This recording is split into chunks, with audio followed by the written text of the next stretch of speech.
E aí, uma excelente manhã, uma excelente tarde, uma excelente noite para você, concurseiro, concurseira, vestibulando, vestibulando, enfim, para você que quer e vai gabaritar a sua próxima prova de português.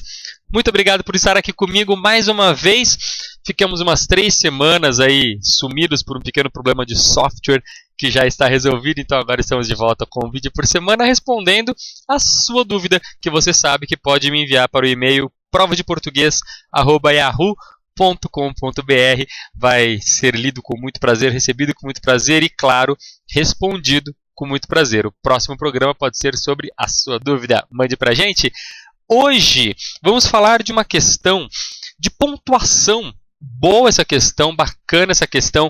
Foi de uma prova de bolsa do Itamaraty, né, para diplomacia, da diplomacia do CESP. A banca é o CESP, então é uma questão de certo e errado. Quem mandou essa questão para a gente foi o Murilo Simões, que, aliás, além de ser espectador da nossa prova de português... Opa, perdão. Onde que eu tenho que clicar aqui? Aqui, sempre aparece esse negócio aí. Além de ser espectador da nossa prova de português, também é meu aluno no curso online. Aliás, vamos começar um curso online no próximo sábado, dia 9 de maio de 2015. Não sei quando que você está assistindo. Curso online de português, o curso teórico. Mais informações www.ideg.com.br. Fica ligado. Bom, por agora vamos responder essa questão aqui. A única estimativa de que dispomos sobre a diversidade das línguas indígenas existentes no Brasil há 500 anos, antes do início da colonização desta parte da América do Sul pelos europeus, é de 1992. O enunciado era simplesmente esse. Julgue o item quanto à correção gramatical. É CESP, né? Certo e errado. Mas dá pra gente falar bastante coisa em cima dessa questão. E eu quero começar relembrando com você um pouquinho da pontuação. Bem rapidamente, só. E a pergunta, aliás, do Murilo foi: por que isso está correto, né? Esse há 500 anos não é um advérbio. Se é um advérbio intercalado, não deveria estar entre vírgulas? Foi essa a pergunta dele. Vamos relembrar um pouquinho das vírgulas? Primeiro, lembra que vírgula não é pausa para respirar.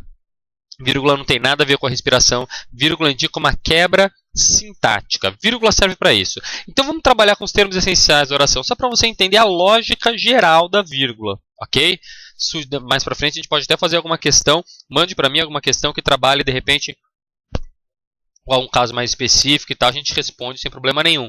Mas a lógica geral da vírgula: sujeito, verbo, complemento. Certo? Todos nós assistimos ao filme de terror. Você percebe que essa sentença está na ordem direta, portanto, não vou virgular. Quando que eu começo a virgular o meu texto, a pôr vírgula? Quando eu tiver, primeiro, inversão. Então, se eu pegar o meu complemento, o meu objeto, no caso, e levá-lo para o começo da sentença, o que a gente vai ter? Assistimos ao filme de terror, todos nós assistimos. Faz isso na sentença: ao filme de terror, todos nós assistimos. Então você tem essa vírgula aqui, por quê? O termo está invertido.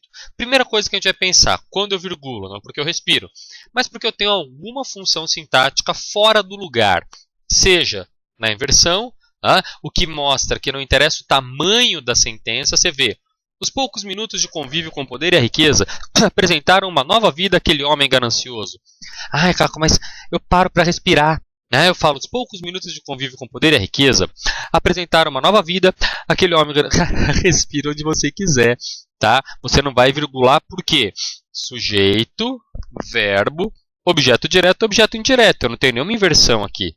Se eu fizesse aquele homem ganancioso, os poucos minutos de convívio com o poder e a riqueza apresentaram uma nova vida.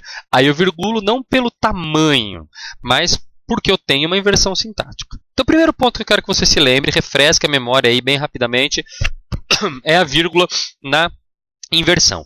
Inversão e intercalação. Na verdade, se você pensar nessas duas coisas, nesses dois momentos, você vai resolver quase tudo que você tem a saber sobre pontuação.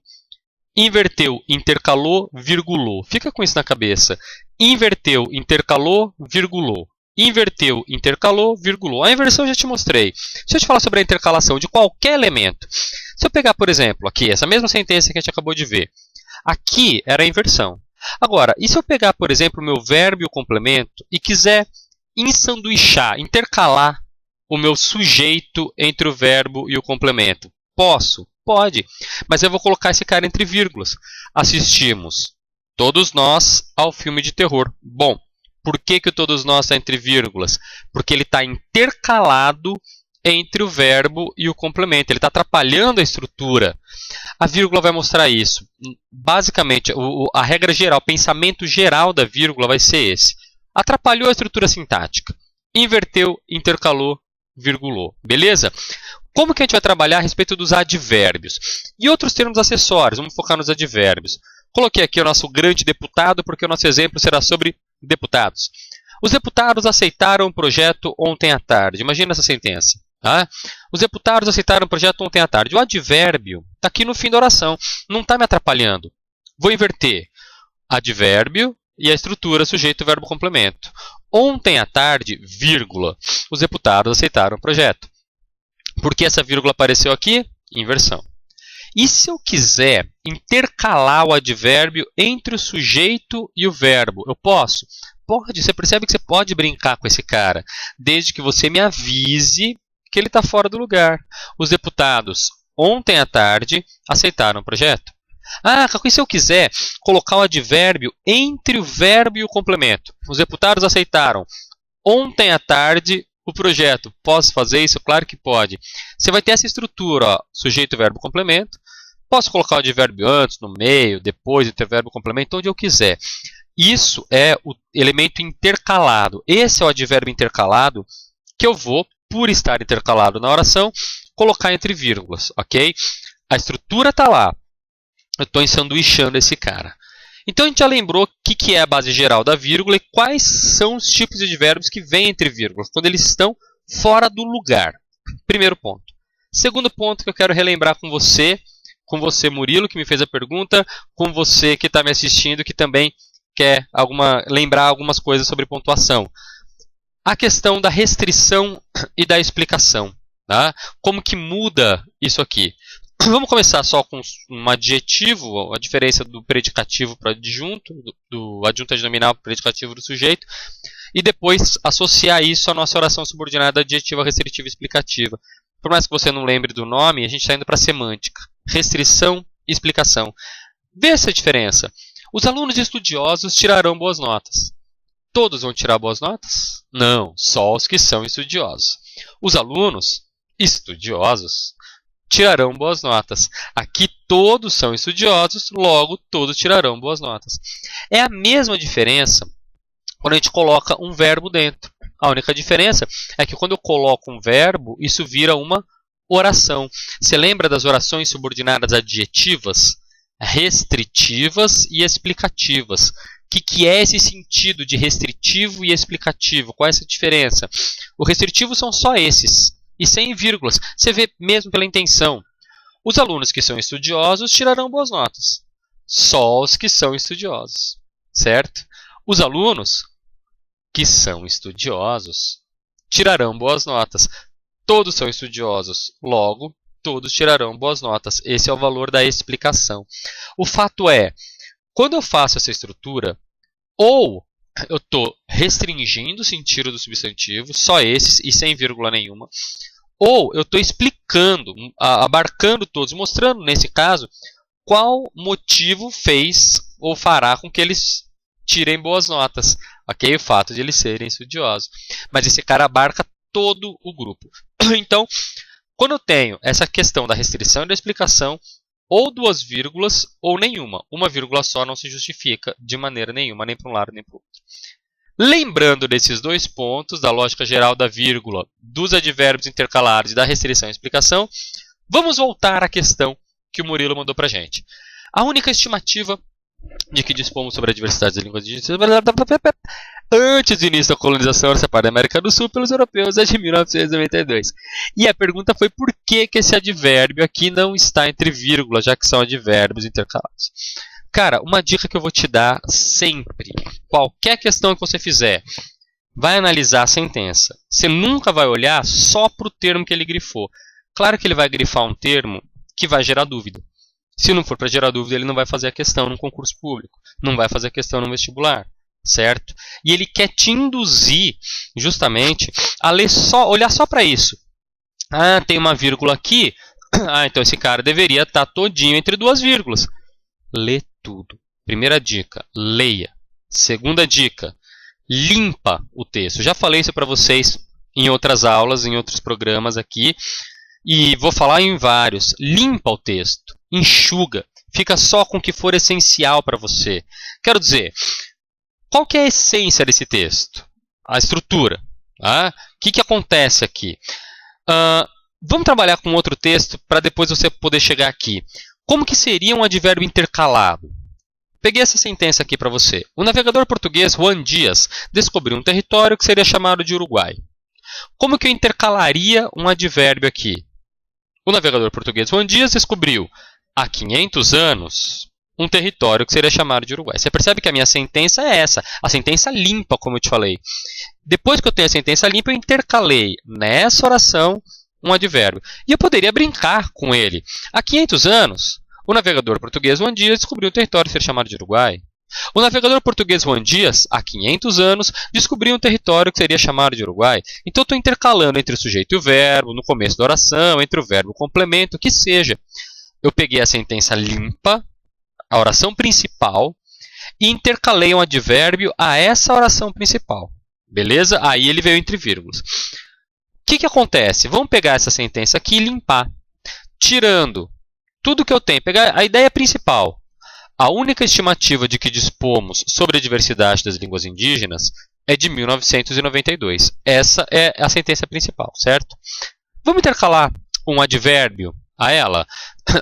A única estimativa de que dispomos sobre a diversidade das línguas indígenas antes do início da colonização desta parte da América do Sul pelos europeus é de 1992. Coloquei uma oração adverbial, mas você percebe que isso aqui está intercalado entre vírgulas.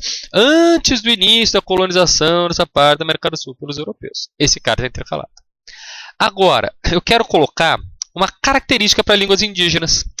Não são todas as línguas indígenas, de todas que eu estou falando. Eu estou falando só das línguas indígenas existentes no Brasil há 500 anos. Isso aqui é uma oração subordinada adjetiva restritiva. Aquelas línguas que já existiam no Brasil há 500 anos, antes do início da colonização dessa parte da América do Sul pelos europeus. Percebeu? Então, assim, isso aqui eu até inverti a montagem da estrutura da sentença para você visualizar esse cara intercalado é uma coisa. Esse cara é outra coisa. Esse advérbio aqui está dentro dessa oração. Então eu tenho as línguas indígenas que existiam no Brasil há 500 anos, certo? Se eu colocasse essa estrutura toda entre vírgulas, poderia, claro. Mudaria o sentido? Sim. Eu teria a diversidade das línguas indígenas, vírgula. Existência no Brasil há 500 anos, vírgula. Antes do início. Aí eu daria a informação da explicação. Eu daria a informação de que todas as línguas indígenas que existem estavam no Brasil há 500 anos. Mas não é isso que aconteceu. Eu tenho línguas de vários lugares, vários países, várias épocas. Eu estou falando sobre a diversidade das línguas indígenas existentes no Brasil há 500 anos. Então, é o valor da restrição. Então, você percebe que esse advérbio não está intercalado dentro da oração principal. O que eu tenho é uma oração adjetiva aqui. Uma oração adjetiva aqui. Percebeu? Esse cara está entre vírgulas. Então, essa vírgula combina com essa aqui. O meu elemento em azul. O que engana, muitas vezes, o cara olha para cá e fala assim, eu tenho uma vírgula aqui, então deveria ter outra, ou duas, ou nenhuma. Mas não. Acontece que essa vírgula não é dessa estrutura. Essa vírgula é dessa estrutura. Essa estrutura, de fato, está intercalada. Tem as duas vírgulas. Show de bola. E essa aqui, na verdade, está sem nenhuma vírgula.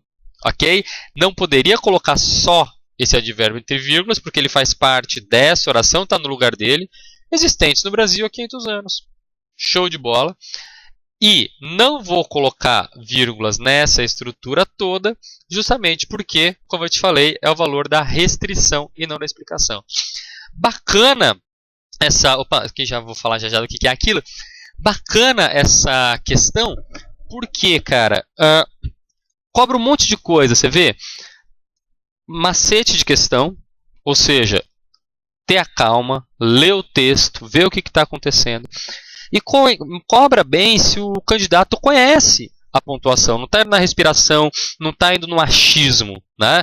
Vai na teoria, se ele está lendo, se ele está entendendo o texto. A grande pegada hoje dos concursos e dos vestibulares é você entender o texto. O que acontece é que o cara quer fazer as questões principalmente as questões gramaticais, sem ler o texto, desconsiderando que aquela pontuação, aquela regência, aquela concordância, enfim, aquele assunto da morfologia que seja, está em um contexto, ok?